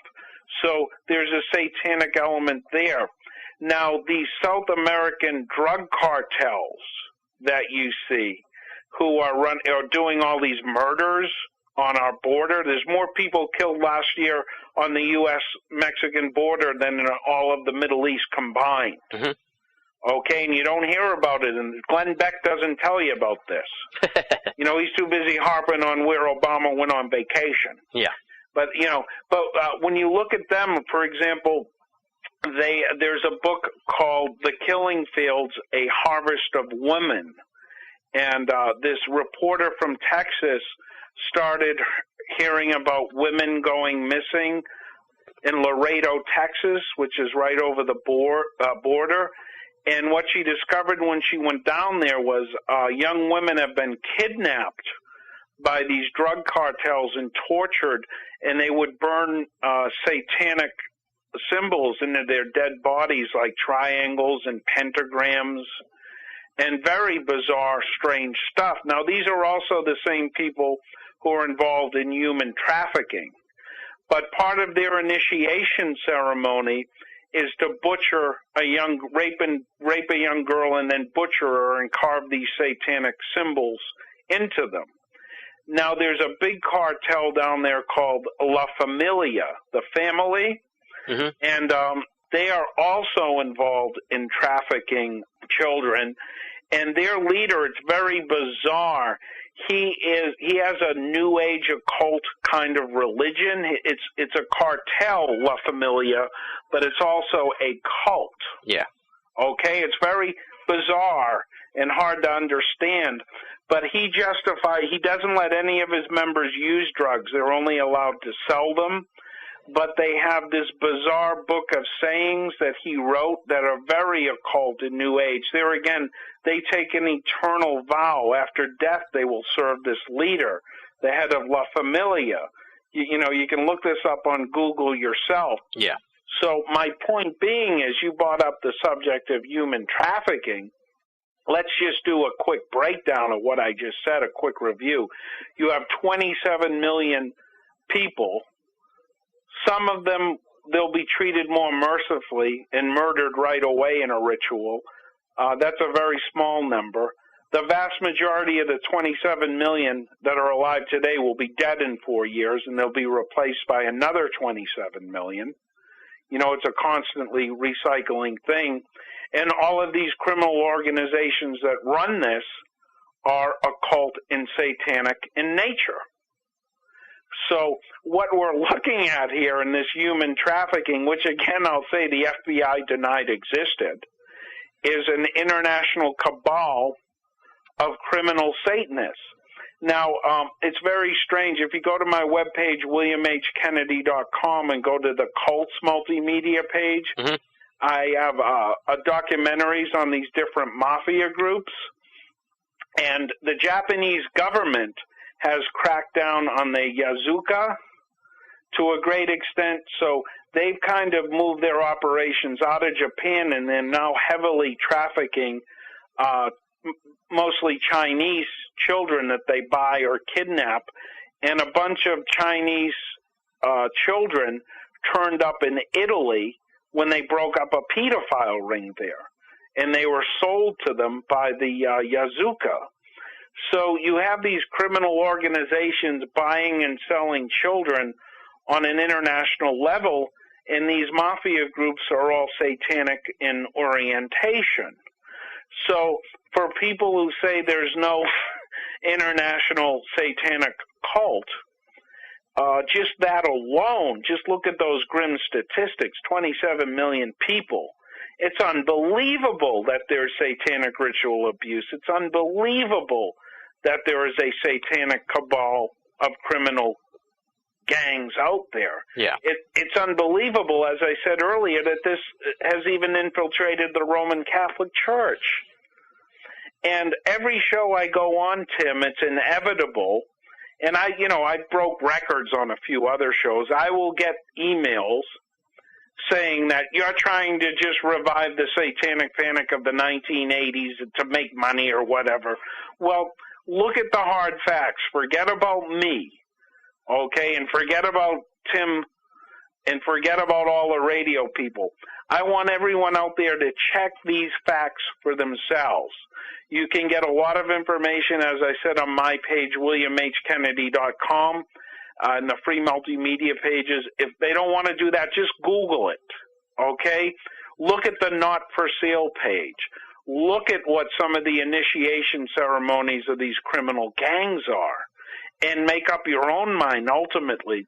The facts are there. Now, as you know, Tim, the mainstream media are basically run by corporations who just want to sell us things we don't really want or need. Yeah. And people like Glenn Beck and Rush Limbaugh and Michael Savage and all of these people, that Larry King, who's now retiring, all of these people will never, ever do exposés like you'll get on this program and other programs like this, because the people that control those corporations are themselves involved in those elite secret societies like the Bilderberg Group, Skull and Bones, Bohemian Grove. So the people who pay Glenn Beck and Michael Savage are actually involved in satanic occult groups themselves. Yeah. And in order to deflect attention off that fact, they will just leave it unreported in the mainstream press, or they will ridicule things like we do. Yeah. You know, that's essentially, they'll either ignore it or ridicule it. They'll never report on it. If it does get some reporting, it usually goes on the back burner. It's in the far end of the newspaper, or buried on a web page, or shown at 2 o'clock in the morning, or, you'll never hear about this. Most people don't know about the criminal gang La Familia, who are killing thousands of people on our border every year. No one knows they even exist. And that's part of, there again, I'll go back to this overarching satanic cabal. And what a lot of people say to me is a lot of these groups at the top fight amongst themselves. Okay, you will expect that for this ultimate alpha male antichrist figure to emerge. Right, they're all kind of jockeying for position. They're going to jockey to be that. Of course They're going to compete. Hell's filled with people who don't get along. I mean, That's the definition of hell. But I just want people and listeners to consider that, what I'm saying, and most importantly, check the facts for yourself. Don't take my word for it. Be extremely skeptical, Be extremely cynical, but check the facts for yourself. Go into it with any preconceived notions you have, but analyze the hard facts which you can get on the internet and double check them. Now, I haven't met anyone who's done that who's disagreed with me. You know, a lot of people don't like my religious perspective. Okay, I'm not telling you to convert to anything. You know, I'm just telling you to look at the hard facts and the truth of what I'm saying. And ask yourself, how do these tie in together? You know, why are all these occult images on the Redbox machine when I take my kid to buy stuff? How might that tie into the international human trafficking trade? Yeah. You know, try and make these connections on your own. Ask questions. Examine the evidence. Make up your own mind, certainly. But I just urge people, look at the hard facts. Talk about it with friends. Go on internet chat rooms. And there's a lot of resources that the internet can provide for you to verify what I'm saying and what other people like. I'm not alone in this. There's a lot of people out there. Alex Jones, Jeff Rentz, Coast to Coast AM with George Norrie. I know you write for their I've read your stuff in their magazine. So there are a lot of people out there doing this, but you got to seek them out a bit. And as far as the mainstream, the Michael Savages and the Sean Hannitys and the Oprah Winfreys, these people have betrayed us. And ironically enough, Father Malachi Martin was on Oprah in the 80s, and he was on Sean Hannity in the 80s. Before they were very famous, and he was saying these exact things that I am saying now. And Oprah and Sean Hannity, when it was convenient for them to have these things on to get ratings and talk about Satanism, they did. The second they entered into the higher echelons of our multimedia, they stopped immediately because they were ordered to stop. Yeah, exactly. And look how successful they are now. So look how successful they are.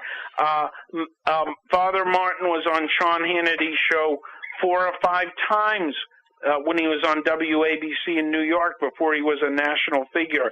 And they used to talk about voodoo and Satanism and exorcism. When's the last time you saw anything like that on his show? Yeah, exactly. Never. You know, he's too busy, making Hillary Clinton ugly jokes and God knows what. And it's all very, very bizarre. Now, go ahead. You see a lot of weird connections, too, like Goldman Sachs actually short-sold stock in BP before this, big leak occurred. Interesting. Okay, so what do you make of that? What do you make of this whole oil spill then? Very bizarre, because Hayward, the guy who everyone is mad at, he's a Bilderberger. He's in the Bilderberg group. Yeah. A lot of people in the Bilderberg group made money off of this oil spill, particularly Goldman Sachs, who they sold like 1/3 of their stocks and bet against BP and wound up making hundreds of millions of dollars off this. And the way this is, it makes me very suspicious. Hayward's a Bilderberger, and, the thing's still leaking as we speak. And who are they asking to fix it? Kevin Costner, who's a movie actor. Yeah. Wouldn't, the head of maritime engineering at the Naval Academy be a better choice? I think so, yeah. When you really think about it. So a lot of this I put under the general heading of managed chaos. And Alex Jones does a lot on this theme. He will say that a lot of these things are planned just to disrupt and disorient the general population. Yeah. And ultimately, these world leaders, they're constantly talking about population control anyway. It's a big hot-button issue for them. Yeah. And I think they're going to do it one way or another. Now, another guest you had on this show, he passed away, Jerry E. Smith. Oh, yeah. Love Jerry, He died of pancreatic cancer, very sad. But he pretty much convinced me that a lot of these tropical storms in the Gulf were actually manufactured. Okay, weather warfare. Weather Warfare. That was a book he wrote. And when you combine that, now these storms are going to hit the Gulf with all this oil. God knows what that's going to cause. Exactly. And what do you make of all the earthquakes and stuff? Is that also part of what you foresee? I would put it in this managed chaos thing because they do have the technology to do a lot of these things. Yeah. I mean, it's not all that secret technology. People near where we live at MIT work on these sorts of things all the time. Yeah. Or in the case of this big pipe leak, and they don't work on it, and they don't say anything, which makes me quite suspicious. Oh, like you're saying, they could probably figure out a way to fix it, but they don't step up to do anything about it. When the only one they can get is Kevin Costner, is he's the only one with a good idea? I mean, come on. Look at those people at Harvard and MIT. Look at the people at the Mass Maritime Academy. Shouldn't they be down there working on it? They get a movie actor. We eat our salad dressing from Paul Newman, and we get our broken oil pipes fixed by Kevin Costner. What kind of a world are we living in when you really think about it? I think they can get better people. But there again, they won't, because this is all part of the managed chaos. Well, let me ask you this then. I mean, we don't want to leave people left hopeless here. And obviously, like you said earlier, they need to do their own research, and they need to come to their own conclusions about this. But let's preface this by saying, okay, let's assume that everything you've said here is correct. Then what do you suggest people do about this? Because this seems so far out of our hands that you might be better off moving to fucking Montana and getting a cabin and trying to survive whatever the hell's coming down the pike and hoping to live through this mess. I mean, that's the only thing I can come up with. I have a survivalist multimedia page at WilliamHKennedy.com that's filled with all kinds of information on how to subsist yourself. So I've actually looked at that and thought about that quite a bit, and it might be one thing that people will have to do. Preparedness is very, very important. I mean, we had an ice storm here in Massachusetts a few years ago, and people a 25-minute drive from MIT were stranded, if you remember, out in the western part for a week. They didn't have power for a week or a way to get into the city. So our system is very, very fragile. There's no two ways about it. So preparedness is awfully important. I tell people to get themselves and for their family a year's supply of food and any medications they're on and nutritional supplements, and don't necessarily share this information with all your neighbors. Maybe a few trusted friends, but preparedness is hugely important. You can't really have preparedness unless you have education. So first and foremost, people must educate themselves by listening to programs like this and other similar shows. The Internet is a huge resource. Educate yourselves and educate others, and ultimately prepare to take care of yourself, because the federal government is incapable or incompetent or unwilling to take care of vast members of the population in time of crisis. I give you their horrible response to Katrina. Yeah, now beyond preparedness, though, I guess the question is, I guess we can't do anything to stop it, is what I'm trying to also get around to saying here. I mean, what do you suggest to people that want to stop this slow march towards a new world order and a one world dictator? I mean, we shit out of luck here, Bill? We're moving in that direction quickly. And what I will say, our greatest defense against this, again, is education and spreading the word about it. That's a huge part of what must be done if we are to overcome this. Education, one, preparedness, two.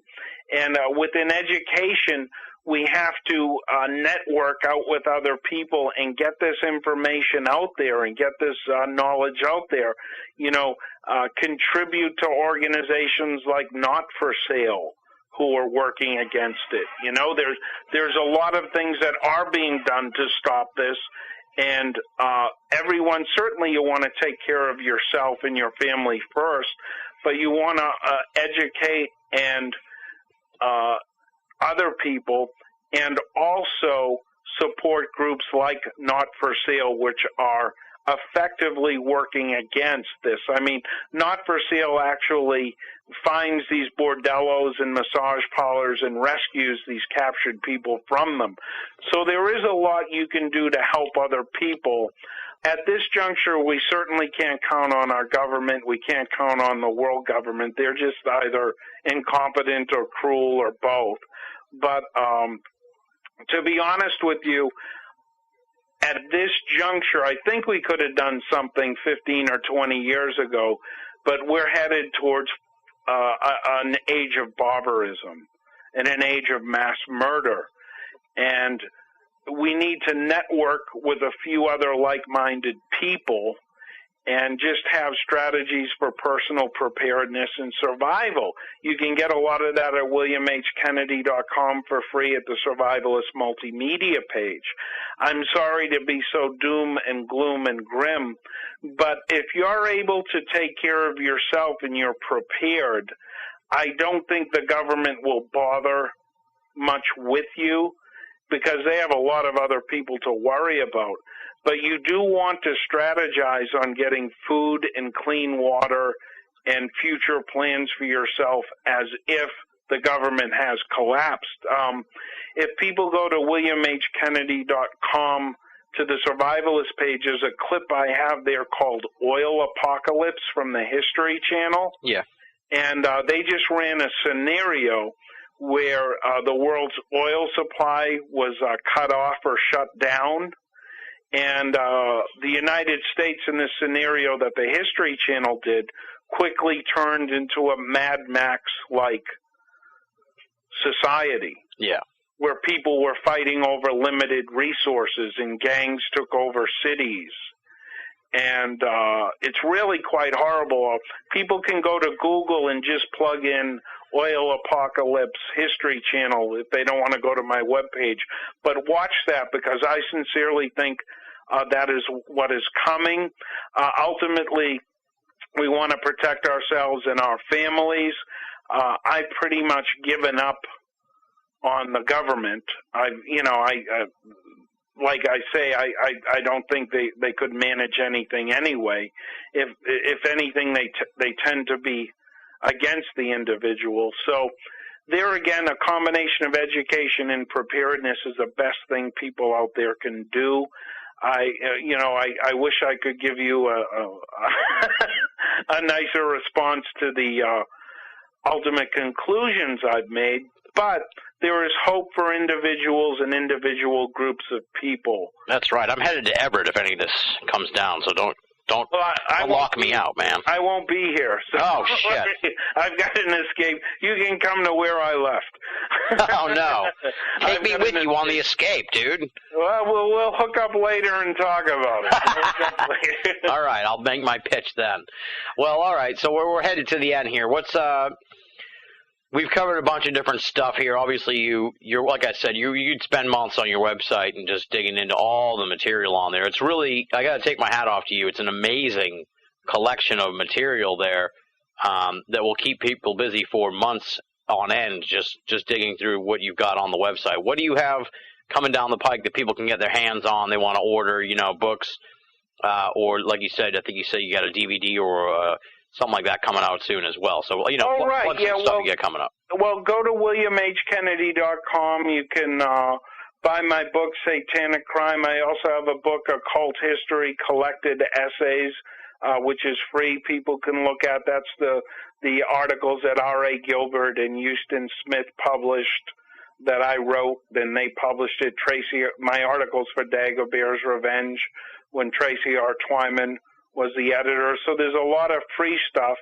I made a documentary DVD of my book, Lucifer's Lodge, which I have done. I just have to work out some sound problems on it, but that will be out in the fall. And what I did there is I just collected some news stories from television and put them, stitched them together into a DVD with some commentary by myself, which is real interesting because this stuff is hard to come by. That should be out in the fall. And like I say, if nothing else, go to WilliamHKennedy.com and enjoy the massive amount of free information and buy something if you want to, if you can afford it. I greatly appreciate the support, but that's there for people to enjoy. You don't have to register. You don't have to, I won't even know you were there. You'll just be a number on my hit thing. There you go, yeah. Now, what about Sphinx Radio? Talk a little bit about this so people know what that's all about. Well, Sphinx Radio is a radio program I started in 2005, and that is very similar to your show we're doing now, Tim. I have a lot of the same guests. I was able, through various connections, to get some people that normally don't do alternative radio. Like I have an interview with Noam Chomsky. Oh, wow. I have an interview with Norman Finkelstein, who wrote the Holocaust Industry, very controversial person. I've got Mark Juergensmeyer, was the head of the American Academy of Religion. I have Colin Wilson interviews, a couple I did with him, Brad Steiger. I have an interview, Jacob Needleman, Paul Krasner, really interesting interviews about all sorts of topics, primarily paranormal, but some other stuff as well. I have some commentaries, book and film reviews that I did.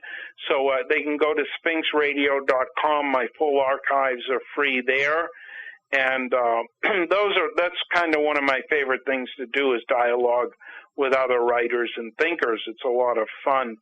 But I have a few people on there you don't see on some of the other shows, so that's really worth taking a look at. And really, the free material on my pages, WilliamHKennedy.com, SphinxRadio.com. For the free stuff, it's well worth a visit. And, I get over 4,000 hits a day, and people are all over those web pages watching all these great documentaries and reading all these free ebooks and free interviews I did, and I absolutely love it. I love that there are that many people taking advantage of this information I put together for them. I love to educate other people. I've taught on the grammar school, middle school, high school, and university level, but I love my internet stuff more than any of that because it just reaches so many people in a user-friendly manner, and there's a lot of great stuff on there, Absolutely. A lot of worthwhile information, and people there, again, educate yourself. The school systems and universities have let us down. They're controlled by the corporations, so people have to educate themselves, and my web pages are a way they can link to very worthwhile information and learn, very self-paced, but good stuff, not propaganda. Absolutely, yeah. That will make people think. And my ultimate goal is to have people examine the facts and draw their own conclusions, even if they disagree with me. I don't care. I would rather see them think things out themselves and think for themselves rather than be brainwashed by our mainstream media and corporate feudal lords who are out to ultimately enslave us. There you go. That's the perfect place to wrap it up. Well, Bill, I totally echo your sentiments here. Definitely people want to check out your website. As I said, they'll find so much material there. They'll lose their minds just going crazy looking at all this stuff. They're going to love it. And I'm glad we could bring it to the attention of the BOA audio listeners. And your material and your thoughts on this stuff is fascinating. You've been looking at this since you were a little kid, and it's really amazing to see where your research has taken you and your perspective on this crazy world we're living in today. So it's been a fascinating conversation. I really appreciate you coming on the show. And, Everett's only a stone's throw from BOA HQ, so I'm sure this is just the first of many conversations you and I will have, both on the air and off. So thank you once again for coming on the show. Thank you for having me, and God bless your audience. That does it for this week's edition of BOA Audio Season 5. Big, super huge thanks, of course, to William H. Kennedy for coming on the show. Be sure to dive on into his website. It is some mind-blowing stuff, a veritable cornucopia of occult and esoteric readings and films. Of course, the website is www.williamhkennedy.com. All one word, williamhkennedy.com. Check it out. Moving right along now, it's time for BOA audio listener feedback, and as I teased in our last edition of this segment, we're going to go old school, straight up emails that have been sent to me, and we're going to do some positive emails, because it seems like I've been reading a lot of negative or hypercritical emails here at the end of the show, and I don't want to give the impression that that's all we get, because we get a lot of great emails from awesome folks around the world. First one comes from Michael in Shanghai. International listener, you gotta love that. Shanghai. How are we even reaching Shanghai? I figured they would shut us down over there in China, but apparently not. The BOA nation spreads to China thanks to Michael. So here's what he has to say. I have so many good things to tell you about your show. You have by far the best esoteric show on the internet. You get great guests, a professional website, and ask the right questions. Esoterica is an art. You are its Michelangelo. Keep doing what you're doing. This bar fight in a bubble that is Esoterica is an amazing, enlightening, and fantastic journey. Thank you for pioneering this adventure. Side note, how haven't you figured out yet that the Apollo was a hoax? You need to have Gerard White on the show. He is the grandson of the Apollo moon landing conspiracy. He has 1 million plus hits for his Moonfaker series on YouTube. Take a look at him. Have your listeners do the same. Michael in Shanghai. Now that I'm reading this, I'm kind of wondering if Michael was just so nice to me so that I would read this at the end and then plug Mr. Gerard White's Moonfaker series, but I hope that's not the case. Nonetheless, I really appreciate the kind words. Whether you meant them or not, Michael, I'll accept them, and they made me feel great. The Michelangelo of Esoterica, that's blasphemy. With regards to Gerard White, I am totally unfamiliar with his stuff, but I will definitely take a look at it. The moon hoax theory, I wouldn't say I've completely shut it down. I'm sort of on the fence about that. I keep it in my gray basket. I definitely think there was something fishy going on with the whole moon landing and the moon program and NASA in general. But a moon hoax? I don't know. Maybe I need to talk to Gerard White. Anyway, I'll check out his stuff. I suggest the BOA audio listeners do as well. Michael, once again, thank you for your kind words. You really have humbled me with this thoughtful email. So thank you so much, sir. Our next email comes from Albert in Temple City, California, and here's what he has to say. I just heard the show with the Paratopia crew and noticed that you have some insecurity with regards to your show. Just because some newcomers have decided to start their own podcasts is irrelevant. You really are an artist. Your audio is superb. I can't stand when levels are all over the place, or when I can't hear the guest, or when there's too much background. You don't have that problem. I also like the originality that you provide. So don't sweat it. You're the pro, and they're the posers. Also, your intro music is the best I've heard, not to mention the sound bites. As far as the new website is concerned, love it. Always enjoy the writing, endless tons of fun. Albert in Temple City, California. I told you these were going to be positive this week, folks. I'm sure there's some people out there that are rolling their eyes. I did not write these emails. These are real emails from listeners. Thank you, Albert in Temple City, California. You're the man, dude. Another guy calling me an artist. I do what I can, folks. I try to put out, handcrafted audio for all you guys. I don't push it out through a cookie cutter. Every episode is really focused in on all the little details, so I appreciate that folks notice that and that they appreciate it and write to me to thank me. I mean, I'm just totally humbled by not just Albert's email, but the previous email. You guys are awesome. With regards to the insecurity that may have been on display in the Paratopia episode, I was just kind of blowing off steam. I've been doing this for 5 years. It wears on you after a while, and that episode was sort of to provide people with a little peek behind the curtain as to, what podcasting hosts talk about when they're not hosting podcasts. So I wouldn't read too much into it. It was really sort of an in-the-moment feeling. BOA Audio is not going anywhere. We've got tons of great stuff coming at you over the next few weeks and months, and hopefully years to come. So don't read too much into my kvetching on the Paratopia episode. I just like to bitch sometimes. Nonetheless, thank you so much for writing in, Albert. You are the man. I'm glad you're enjoying the writings at BOA as well. BOA staff, they're awesome. We're going to get to thanking them in just a moment. But let me give you the information on how to get in touch with me if you want to shoot me an email or some correspondence for BOA audio listener feedback. It doesn't have to be as glowing as these 2 emails this week. I just wanted to read them because they made me feel so good, and I want to thank these guys. You have no idea how much these kind of emails mean when you put so much work into the program. Here is how you get in touch with me if you want to be a part of BOA audio listener feedback. You can send us your constructive criticism. I really enjoy that as well from the thoughtful listeners.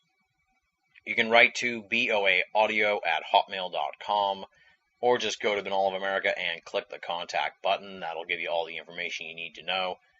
And the last big method is you can head on over to the official BOA forum, theusofE.com, THEUSOFE.com. We're going to have a whole section there devoted to the Popcast initiative as well. I'll talk more about that on the Popcast initiative, but you can go there to talk about BOA audio. Each episode has its own thread. You can also post some guest suggestions. You can join up and discuss pop culture and the world of esoterica as well. It is BOA Audio's Paranormal Playground, theusofE.com, THEUSOFE.com. And, of course, I'm on all those great social networking sites, although I barely check the MySpace. I'm still on there. More of a Facebook guy now as well as Twitter, but I'm on all those sites. So find me, just punch in Banal, BINNALL, and you will find me very easily. Friend me, follow me, poke me, whatever you want to do. Just don't ask me to join your vampire mafia. Up next, let's thank the amazing BOA staff: Leslie, Chiron, Regan Lee, Joe V, Tina Senna, Rochelle Hawks, Richard Thomas, A.M. Murphy, Marla Pena, our contributing cartoonist Andy Carolyn, and our webmaster Jeremy Boston. We've gotten just a ton of feedback from folks on BOA 2.0, some of it largely positive, some of it with some constructive criticism. Trust me, we're reading all the emails, we're filtering them in through the system to try and figure out how to get everything up to what everybody wants. It's not an easy task. It's quite a bit of work, but we've got a lot done so far, and we're hoping to sort of unleash the changes on people soon. Since the last time you've heard from me, we've got a bunch of different new columns at Banal of America from the BOA staff. Leslie's Gray Matters is titled We Don't Believe Everything, and it talks about the world of ufology and how the mainstream seems to think that UFO enthusiasts believe any story that comes down the pike, but as Leslie says, that is certainly not the case. That's Gray Matters. Marla Pena's Shadow of the Shinigami, titled My Skepticism of a Skeptic, talks about her take on the film Here Be Dragons, an introduction to critical thinking. Marla Pena takes the resident skeptic of that film to task in Shadow of the Shinigami. Rochelle Hawks looks at the highway as liminal space in her latest edition of Medusa's Ladder. Another trippy column from Rochelle Hawks. Definitely want to check that one out as well. Medusa's Ladder, the highway as liminal space. And finally, Regan Lee's Trickster's Realm checks in with Twilight language Cold War inklings and talks about some weird sort of connections between the Russian language and Russia and the news, and kind of ponders what that's all about. That's the latest edition of Trickster's Realm, Twilight Language, Cold War Inklings. Plus, we got an all-new Tina Senna's Esotericana, another new Leslie's Gray Matters, and an all-new Richard's Room 101 coming at you this week at BOA, so stay tuned. The BOA columnists are churning out some top-notch reading material once again. They had a little bit of downtime here as the summer picked up, but now they're really kicking it into another gear here with a whole slew of new material. Hats off and big thanks, as always, to the BOA staff. They are awesome. We say it week in and week out, but it is the truth, my friends. If you're only listening to Banal of America audio and you're not reading the columns at BOA, then you're only getting half of the story. BOA, make it a part of your everyday search for esoteric news and opinion. Almost done here with the end cap this week. We got another little bit of business to take care of course, and that is the donation request.